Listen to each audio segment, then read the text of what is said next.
बिस्मिल्लाहिर्रहमानिर्रहीम अस्सलाम वालेकुम। दोस्तों, बच्चे इंसानों के हों या जानवरों के, इनकी क्यूट हरकतों को देखकर हर कोई इन्हें गोद में लेकर इनसे खेलना चाहेगा। हर किसी का कोई न कोई फेवरेट जानवर होता है। जानवरों के बच्चे बहुत ही प्यारे होते हैं, चाहे इनके पेरेंट्स जितने भी खतरनाक क्यों न हों।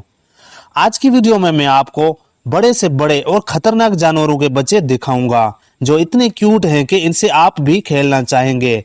मैं हूं नियाज अली, आप देख रहे हैं सीक्रेट टीवी। मजीद डिस्कस से पहले हमारे चैनल सीक्रेट टीवी को सब्सक्राइब कर दें और बेल आइकन को दबा दें इंफॉर्मेटिव वीडियो सबसे पहले देखने के लिए। Number 1, baby hippo. ये तो हम सभी जानते हैं कि हिप्पो बहुत ही बड़े और ताकतवर होते हैं। ये इंसान तो क्या, मगरमच्छ और शेर से भी नहीं डरते। लेकिन अगर बात की जाए इनके बच्चों की तो ये बहुत ही क्यूट होते हैं। दोस्तों, 8 महीनों की प्रेगनेंसी के बाद मादा हिप्पो एक बच्चे को जन्म देती है और कभी कभी मादा हिप्पो 2 बच्चों को भी जन्म एक साथ दे देती है। वैसे ये जानकर आपको काफी हैरानी होगी कि हिप्पोज अपने बच्चों को पानी के अंदर ही जन्म देती हैं और पैदा होने के बाद बेबी हिप्पो तैरता हुआ पानी के ऊपर आकर अपनी पहली सांस लेता है। मादा हिप्पो अपने बच्चों की बहुत ही ज्यादा देखभाल करती है और उन्हें हर वक्त अपने साथ ही रखती है, क्योंकि नर हिप्पो बच्चों को अकेले देखकर उन पर हमला कर देते हैं। बेबी हिप्पोज 1 साल का हो जाने के बाद अपना खाना खुद ही खाना शुरू कर देता है और जब ये 5 साल का हो जाता है तो ये अपनी माँ के बगैर भी रह सकता है। दोस्तों, इसमें कोई शक नहीं कि इस जानवर के बड़े और खतरनाक होने पर भी इनके बच्चे बहुत ही क्यूट और गोलू मोलू से होते हैं। Number 2, baby cats. दोस्तों, इस दुनिया में शायद ही कोई ऐसा इंसान होगा जिसको बिल्लियों की क्यूट हरकतें अच्छी ना लगती हों। लेकिन क्या आपने कभी सोचा है कि अगर एक बिल्ली की हरकतें इतनी क्यूट होती हैं तो बिल्ली के बच्चे कितने क्यूट होते होंगे। दोस्तों, बिल्ली के बच्चे इतने प्यारे होते हैं कि शायद ही किसी और जानवर के बच्चे इतने क्यूट हों। हर बिल्ली 2 से 2.5 महीने तक प्रेग्नेंट रहने के बाद 4 से 5 बच्चों को जन्म देती है। पैदाइश के वक्त ये बच्चे अंधे होते हैं और इनके जिस्म पर बिल्कुल भी बाल नहीं होते और हर बच्चे का वजन तकरीबन 100 से लेकर 115 ग्राम तक होता है। इसीलिए पैदाइश के वक्त से लेकर 4 हफ्तों तक माँ इन्हें अपने पास रखती है और तब तक ये बच्चे उछल कूद करना सीख लेते हैं, जिसके बाद इन बच्चों की मस्तियां देखने लायक होती हैं। Number 3, baby giraffe. जमीन पर रहने वाले जानवरों में जिराफ दुनिया का सबसे बड़ा जानवर है, जिसे कुदरत ने लंबी गर्दन के अलावा लंबी लंबी टांगों से नवाजा है, जिसके चलते ये जानवर बड़े से बड़े दरख्त की ऊंची शाखें भी आराम से खा सकता है। ये जानवर हमें पुराने वक्तों के डायनासोर्स की याद भी दिलाता है। लेकिन क्या आपने कभी सोचा है कि इतने बड़े जानवर का बच्चा कितना क्यूट होता होगा। दोस्तों, 14 महीनों तक प्रेग्नेंट रहने के बाद मादा जिराफ एक बच्चे को जन्म देती है। पैदाइश के बाद ये लिटिल क्यूट जिराफ खड़े होने तक के काबिल नहीं होता, लेकिन जिराफ के बच्चों की ग्रोथ इतनी फास्ट होती है कि आपको सुनकर हैरानगी होगी कि पैदा होने के कुछ घंटों बाद ये दौड़ने के काबिल हो जाते हैं और कुछ ही दिनों में ये अपने आप खाने लगता है। ये इधर उधर भागते हुए और मस्तियां करते हुए सच में बहुत ही क्यूट लगते हैं। Number 4, baby snakes. दोस्तों, इस वीडियो के दूसरे जानवरों की तरह हम सांपों के बच्चों को क्यूट नहीं समझ सकते। कोई शक नहीं कि सांपों के बच्चे देखने में बहुत ही क्यूट होते हैं, लेकिन सांप छोटे हो या बड़े होते इतने जहरीले हैं कि इनके काटने से किसी की भी मौत हो सकती है।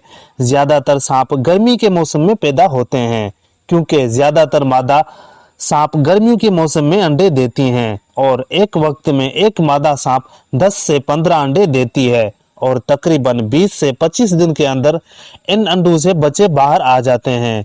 जब ये बच्चे अंडों से बाहर आते हैं तो इतने छोटे होते हैं कि ये देखने में तो बहुत ही क्यूट लगते हैं, लेकिन मुझे नहीं लगता कि इनके साथ कोई खेलना चाहेगा, क्योंकि ये पैदा होते ही बहुत जहरीले होते हैं। Number 5, baby Cola. ये जानवर सिर्फ ऑस्ट्रेलिया में ही देखने को मिलता है और कैंगरू की तरह इस जानवर के पेट पर एक नेचुरल थैली बनी होती है। आप यकीन नहीं करेंगे, जब बेबी कोला पैदा होता है तो इसका वजन तकरीबन 1 ग्राम या इससे भी कम होता है, जो कि इतना छोटा होता है कि एक नॉर्मल इंसान का अंगूठा भी इस बेबी से बड़ा होता है।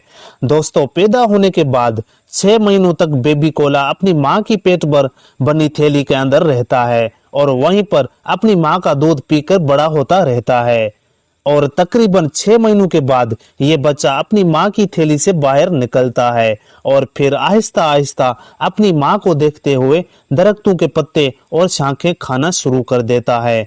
दोस्तों, थोड़े बड़े हो जाने के बाद भी बेबी कोला अपनी माँ के पेट पर ही चढ़े रहते हैं, जो कि देखने में बहुत ही क्यूट लगते हैं। आपको इस जानवर के बच्चों के बारे में जानकर कैसा लगा? Number 6, baby snail. दोस्तों, स्नेल का नाम सुनकर ही हमारे जहनों में एक स्लो मोशन कीड़े का ख्याल आता है, जो कि ज्यादातर दरख्तों के पत्ते खाकर ही अपनी खुराक हासिल करते हैं। ये कीड़े साइज में काफी छोटे होते हैं। तो क्या आपने कभी सोचा है कि इस क्रिएचर के बच्चे कैसे होते होंगे? तो दोस्तों, स्नेल एक वक्त में दर्जनों अंडे देते हैं, जिनमें से 2 हफ्तों के अंदर अंदर बच्चे बाहर निकल आते हैं।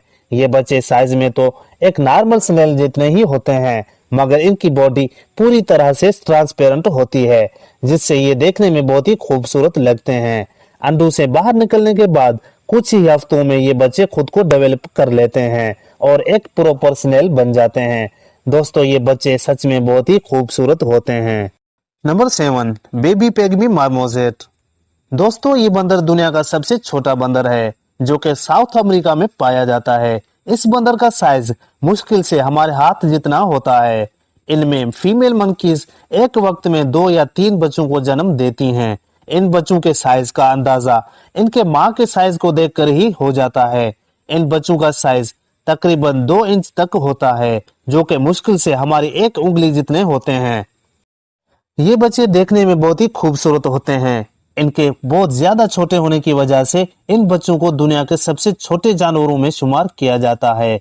इसके अलावा इन बंदरों में सबसे अजीब बात यह है कि पैदाइश के बाद नर बंदर इन बच्चों की हिफाजत करता है और बड़े होने तक इन बच्चों को अपने साथ रखता है। वैसे ये बच्चे सच में बहुत ही छोटे और क्यूट होते हैं। दोस्तों, वीडियो अच्छी लगी हो तो लाइक करें, शेयर करें। मिलते हैं किसी और वीडियो में। अल्लाह हाफिज, अस्सलाम वालेकुम।